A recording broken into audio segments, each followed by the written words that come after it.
Subscribe to our YouTube channel and press the bell icon to get the latest updates.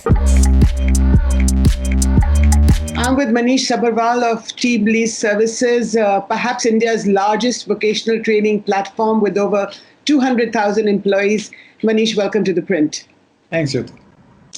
So you're in Bangalore, I'm in Delhi. This is the new normal with me interviewing you on Skype. But tell me, now that India is opening up after 2.5 months, how do you see it from your vantage point in Bangalore?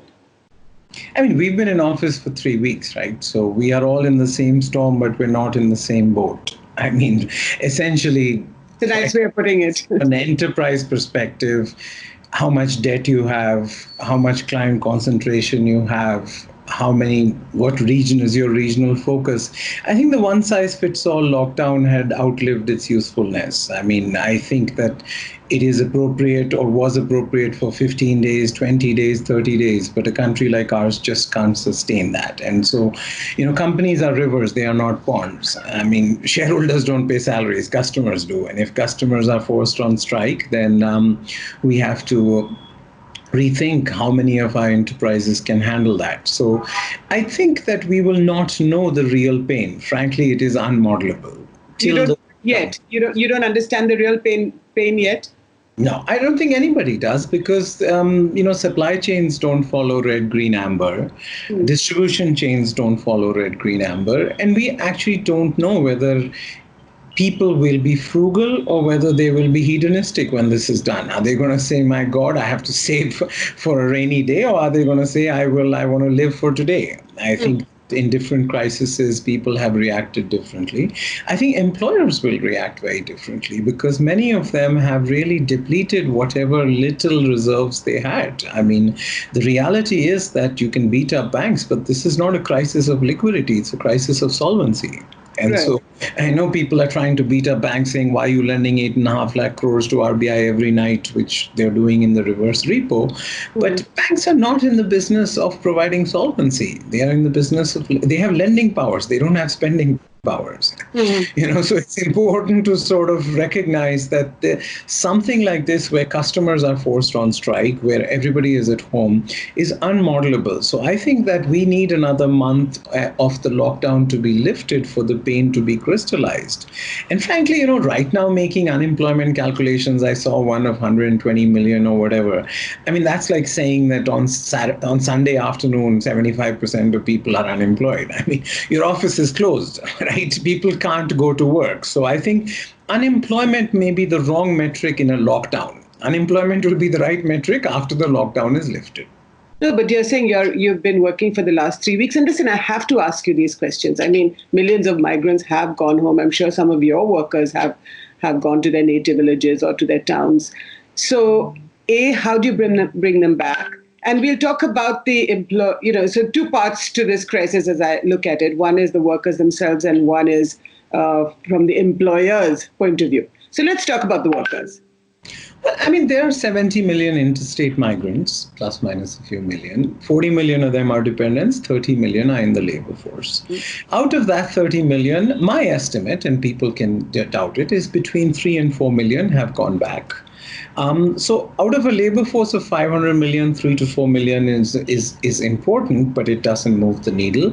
And I would make the case that labor shortages are not the binding constraint for corporate India to get normal for a few reasons. One is not everybody in enterprises is looking to get back to 100% capacity utilization immediately. Out of my 3,000 clients, only FMCG is back to 100% capacity because they had stock depletion, consumer goods, but consumer durables and others haven't had stock depletion. So they want to be 25% capacity this week, 50% capacity next week, and they don't know when they want to get back. So frankly, the demand side is also growing slowly.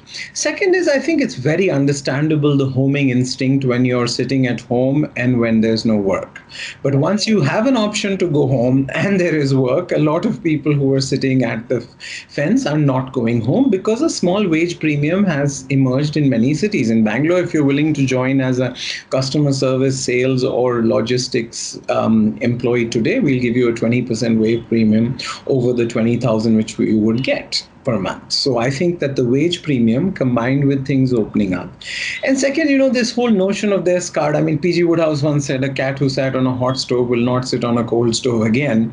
And, immigrants will be scarred. But, I'd go with Urdu poetry, right? Majboori hai, muskurana padta hai. I mean, these people were not running towards cities. They were running away from economic wastelands. No, but they were also running away from employers who didn't look after them. I mean, if you're not going to be paid, or if you're a tenant in a slum or something, and you're being thrown out. That's surprising. 90% of India is informally employed. It's a pre-existing condition. It's not a condition. Able to even reform. The reform started 30 years ago almost. We still haven't, at least even in the private sector, haven't been able to create a safety net for people, for workers to be comfortable and loyal to their employers, to their companies. How do you pay for a safety net? With per capita income is $2,500. I think, this notion of India should act like a developed country, to me, is a little surprising. I mean, our per capita income is $2,500. A country which has $50,000, $60,000, which country had safety nets at this level of per capita income? I mean,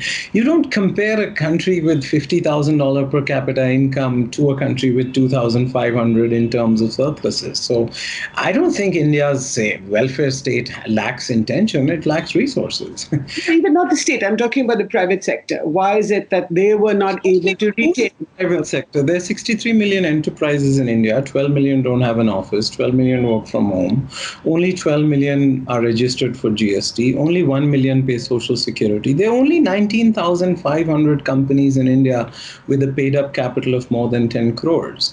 So I think you have to get out of this ghost that the private sector is Infosys, Wipro, or HDFC. There are only 19,500 of them, and I'm pretty clear that all of them behaved quite honorably. So I think that if we want to believe that a country like ours, which is inadequately formalized, industrialized, financialized, urbanized, and skilled, will behave differently in war than it does in peace, then we need to be careful. I mean, we should, the outrage should happen for the last 20 years rather than the last 60 days. I mean, I think that the Indian MSME, the Indian migrant, the Indian beat cop, and the Indian bank has behaved exactly as you would expect it in a crisis. Which is how? Which is the bank will not lend, the beat cop will use his lathi, the MSME has no margins and no working capital because our credit to GDP ratio is 50%, so it can't bear costs if it doesn't have revenues, and the Indian migrant will head home. But that sounds really dire. But I don't know why are you surprised? These are facts. I mean, out of a 550 million labor force, only 57 million pay ESI and Provident Fund. Out of 63 million enterprises, only 19,000 have a paid-up capital of 10 crores. So it may be dire. It is true. I mean, whether it's wrong or right is a different axis than whether it's true or false. Right. So when Prime Minister Modi on the 24th of March in the evening announced that there would be this lockdown, were you as surprised as the rest of us? Or did you have some time to prepare over the next few days and warn people that, listen, this is going to get really bad and maybe we should just all protect ourselves? No, I think that, the reality is that nobody knew that the lockdown was coming. There was probably a precursor for the Janta lockdown, and some people did act on that. But I think I just think that 60 days was more than corporate India and enterprises could handle. I think if it had stopped at 30 or 40, then you may not have seen the migration. People could have handled 30 days. People couldn't have handled 60 plus. Now, the reality is many people are upset about the lockdown being lifted even now. So I don't know where there are no good choices. You could have handled 30 days. You could have handled 1 month, but we are in, I think, 75 days now. So that's even now the lifting is controversial, right? I mean, people are really upset about the lifting being done. I mean, it depends on. First of all, why are you upset? Why are you upset? I'm not upset. I was upset with it going beyond 30 days.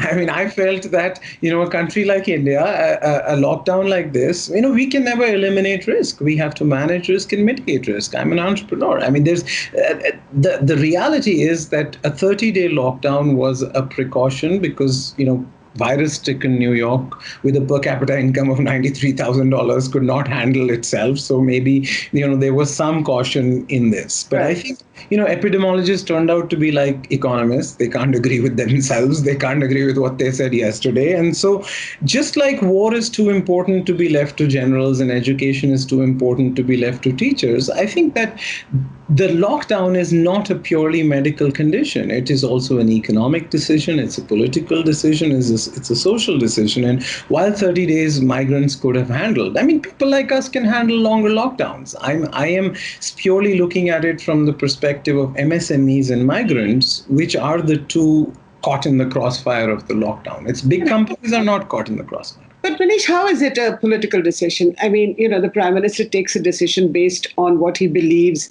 This is unprecedented, of course. So he believes that, you need to prepare yourself, get your health infrastructure, somewhat ramped up so that when the big wave comes, some boats or all boats should be able to handle it. So 30 days wouldn't have, 30 days was neither here nor there. Well, then we have to figure out how to pay for it. The U.S. payroll protection program is $1 billion to MSMEs. The Federal Reserve has expanded its balance sheet by $3 trillion in the last 11 days. The U.S. is borrowing $4 trillion in the next 90 days. The reality is that there are no good choices here. We're choosing between bad and worse choices. I absolutely don't have an answer to it. As a person who works in labor markets, I think that we have to live with COVID. The reality is that a shutdown labor market in a country like India is much more painful and disastrous than in a country with per capita income of $50,000. I think your ability to handle this depends on your resources as a country, as a company, and as an individual. And there's no wishing away that reality. So how is the government handling it? There was 17 lakh crore stimulus package that the Prime Minister has announced. Do you think that's enough, or do you think that the government should do and can do much more? It's never enough. The question is, can you afford it, right? So we are already at an 11% fiscal deficit GDP. The US is running 15, Japan is running 19 this year, but the US has the world's reserve currency. Japan has a declining population. I think if India gets to 14-15% of GDP, we will have bigger problems than this. So I think that we can't afford much more than what we have already done. So there is a lot of sacrifices, there is a lot of pain, and that's just the reality of it all. And I don't think whether we are at the start or the middle or the end of the crisis. Anybody knows that. You can also crystallize your response when you know that we're in the last mile, but nobody knows whether we're in the first mile or the last mile yet. So if you don't know whether you're in the first or in the middle or the last mile, then how do you swim against the tide or the current, or what do you do? We have to keep our options open. Strategy, if you think about uncertainty as the pivot of strategy, you would keep optionality, you would keep some powder dry, you would try and make sure that unemployment doesn't convert to hunger or working capital problems don't convert to bankruptcy.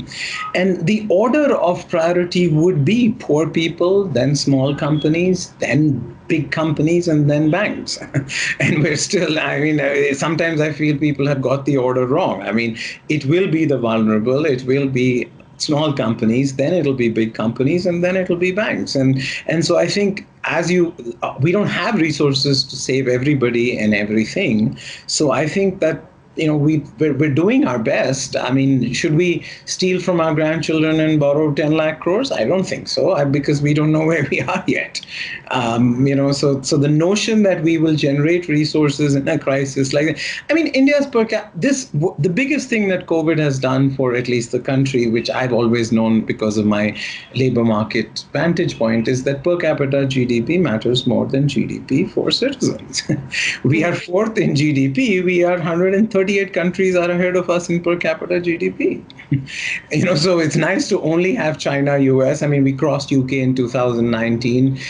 In 18, we crossed France in 2019. We'll probably cross Japan and Germany in the next few years. So there'll only be China and the US ahead of us in GDP. But there are 138 countries ahead of us in per capita. And our experience of a crisis, our willingness to give social security, our ability to give people a living wage rather than a minimum wage depends on productivity of the economy. And so there is a policy window here. I don't think fiscal policy can save India. I don't think monetary policy can save India. I think we need a lot of structural reform. We need formalization, urbanization, industrialization, financialization, and skilling. Formalization is clear. We can't have 63 million enterprises translating only to 19,500 companies.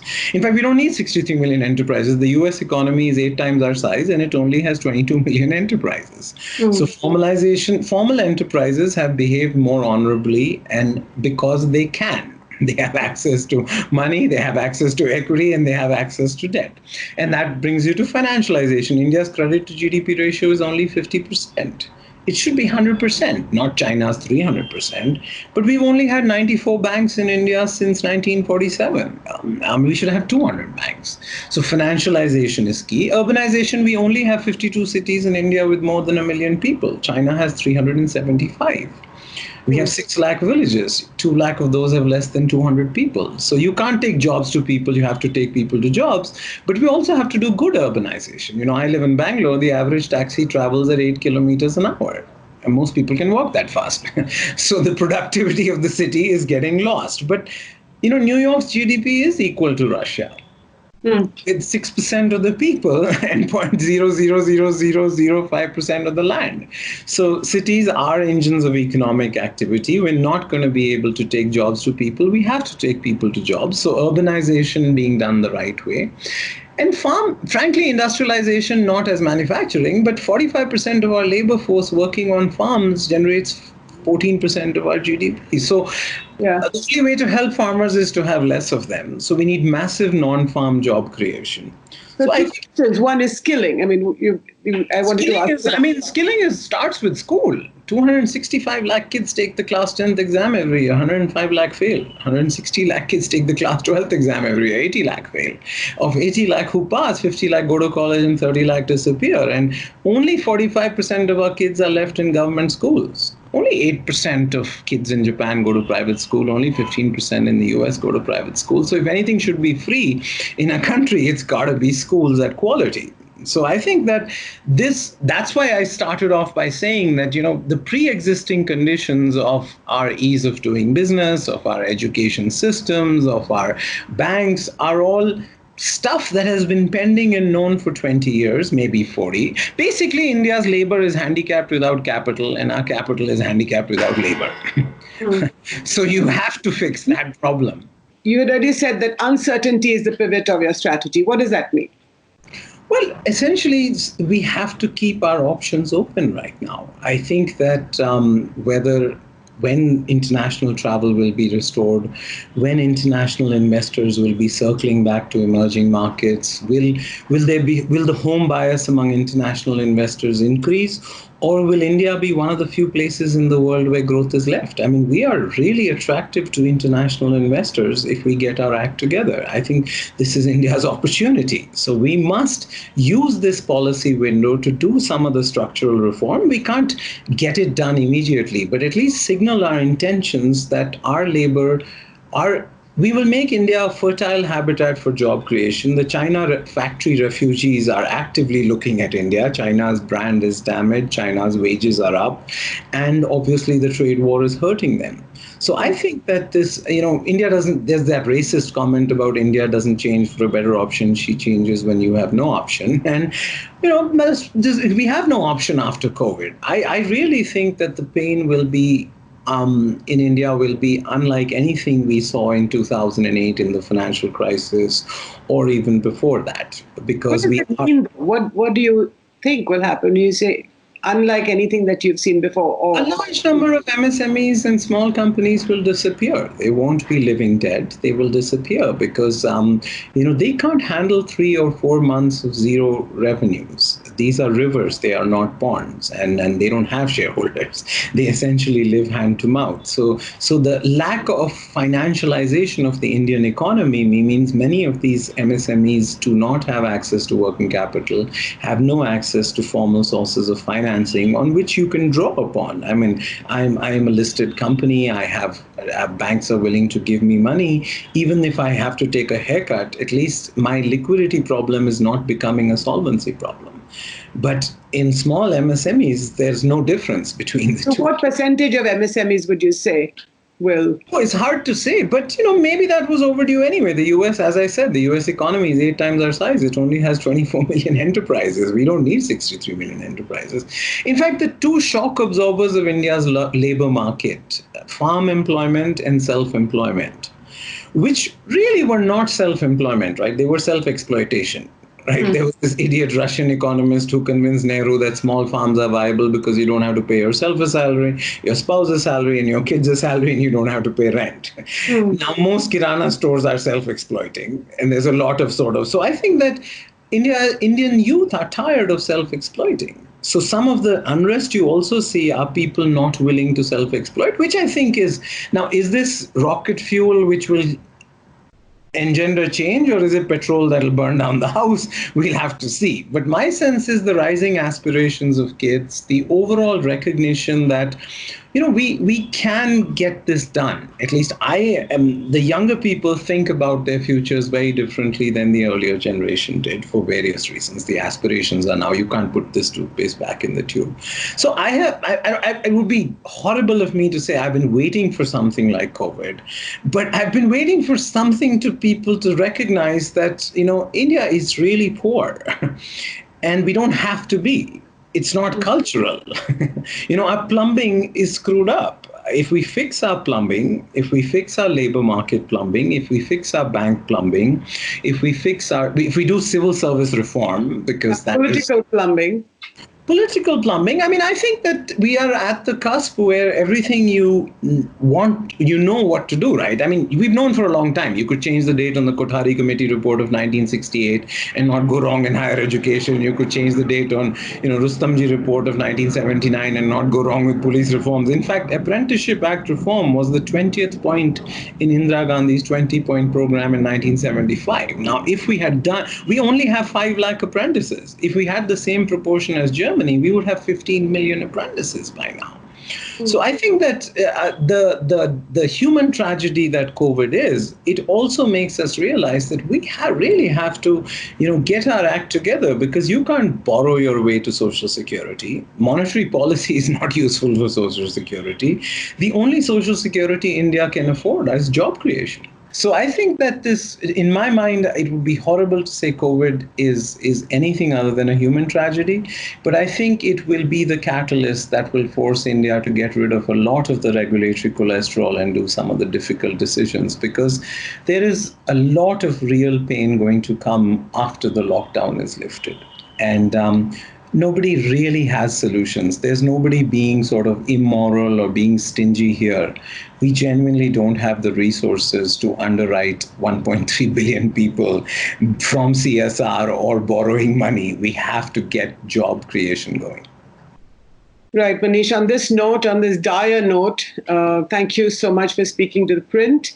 And please subscribe to our YouTube channel, follow us on social media, and read us. Thank you. Thank you so much for your time.